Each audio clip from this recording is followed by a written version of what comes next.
All right, Dr. Z, energy within. Well, you remind me of a person with tons of energy. So I know you got lots of energy within, even on days you don't have lots of energy within. What does that mean to you? I get myself plugged in the mornings too, to get the electricity. Right?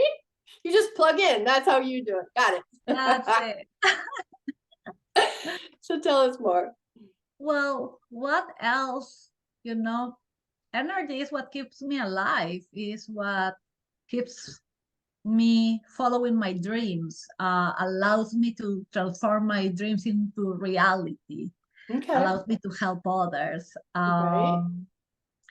That's energy for me, is the gap between my dreams and facts or outcomes is filled Yeah. by my energy. I love it. What gives you energy? Uh, I get energy from extremes. So if Okay. I really want to help someone, I really love someone or something, that gives me energy. But being very upset, very frustrated, feeling that something is not fair will give me probably more energy than I canalize this, bad, negative, whatever you want to call it, feeling, right? And I Mm-hmm. try to transform it in something positive. And Okay. so, yeah, I that's get why it. I need to work harder on that one. I love that. I love that. All right. And so, like, you just kind of talking about like energy when things aren't going quite right, or energy from, extremes, which would be critical times, right? Critical So, time. yeah. Do you have a story example of that? Energy is within, so what happens during critical times, or what can we do during critical times? I believe that the first thing that we need to do during critical times is, number one, recognize that they are critical and Wow. understand why they are critical. Yeah. uh, Not only react, because the reaction will be something that may be negative, right? And we may just have a tantrum as a reaction of something that we don't like. The computer is not working, or we lost something that we were working so hard for so many hours and it's Yeah. lost, right? Right. And your reaction may be a tantrum, screaming, crying, whatever it is, throwing the computer, versus, okay, this happened to me, I feel miserable, this is so unfair, but I need to get this done anyway, so I will put my negative energy and frustration or whatever in a box, right? In the Pandora box, close it for at least for a while, Yeah. while I find out how to fix this, and start the process of getting this done in the Yeah. way that I need it to be done. I love it. Yeah. And whew, yeah, sometimes it's just like, okay, I'm just gonna detach, throw it in the box. I'll deal with this later. And then there's times in people's lives where they keep doing that. And like the baggage is heavy, right? It's stacking up.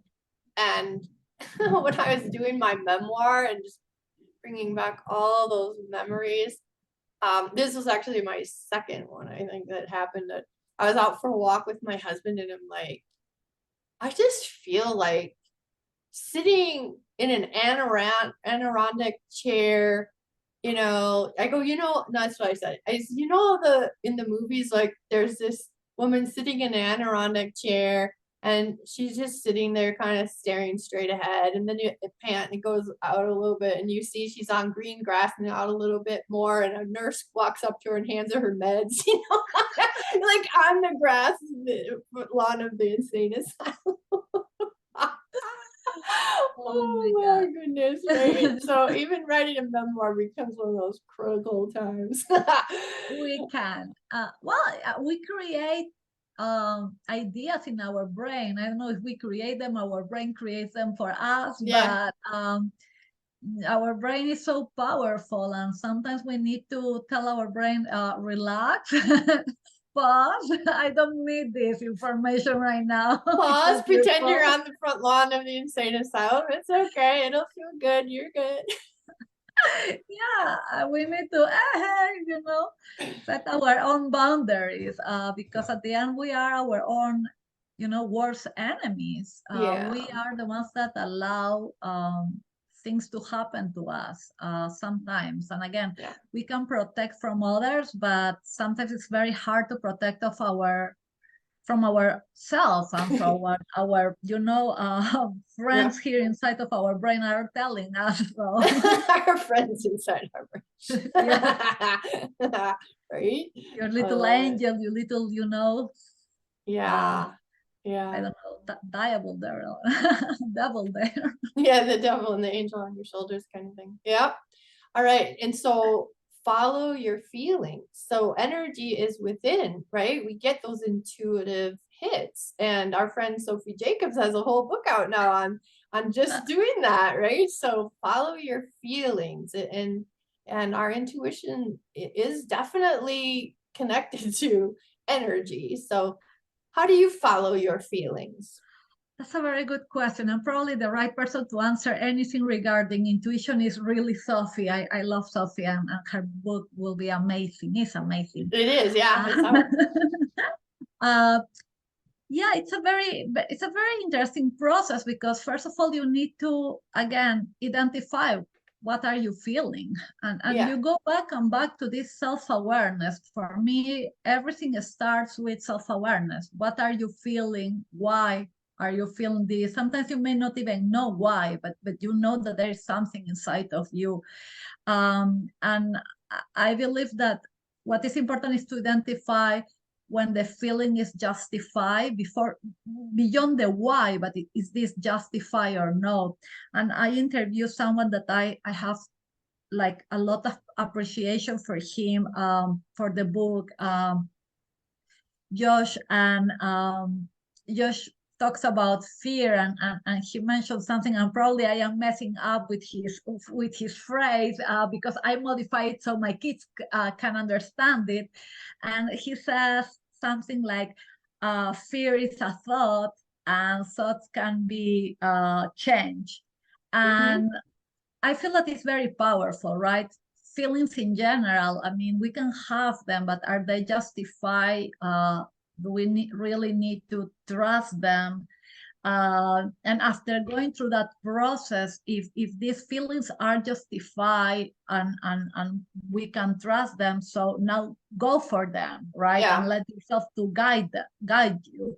But we cannot follow all our feelings, because not all our feelings are fair or are really justified. So we have Yeah, to be yeah, there's careful always with a that. story attached to feelings, attached to emotions. And that's like the work that my husband and I do. What makes it so unique is that we don't have people go into their story, and that puts them in a place of healthy detachment so that we can get to the memory from when they were way back in childhood that is creating energy and drawing in similar patterns, even now in adulthood. So that's just been super interesting work on our end.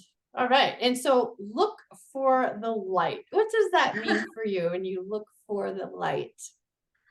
um I believe that is kind of metaphoric. When we are going through critical times, challenging times, we feel like we are in a dark hole. Yeah, Everything is there you dark. go. Yeah, absolutely. I have a uh, quick interjection there.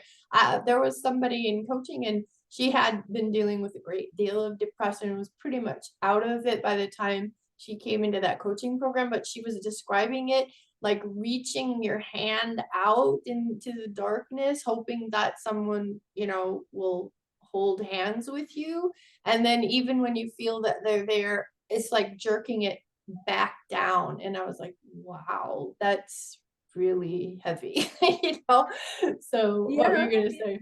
yeah, and I feel like that probably that sensation of you are trying to at least get a finger out of this darkness so someone can pull you out, Yeah. right?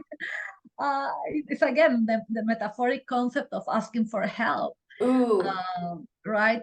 Being able to at least go out enough from where you are right now, right? And say, I need help, or get the phone and please come help me, or go to therapy, whatever help means. Yeah. And I feel like look for the light, maybe exactly that is, yes, you can go and walk out of that darkness, and you can do it by yourself, focusing on what is light for you first of all, because again, self-awareness, where do you Yeah. want to go, what is the opposite of where you are right now, or a better Yeah. place than where you are right now.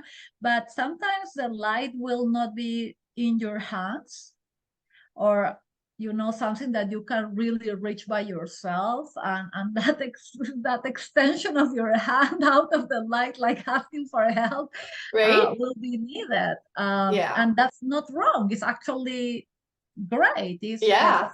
to I go love out. it. Yeah. Oh, thank you so much, Dr. Z. This has been wonderful.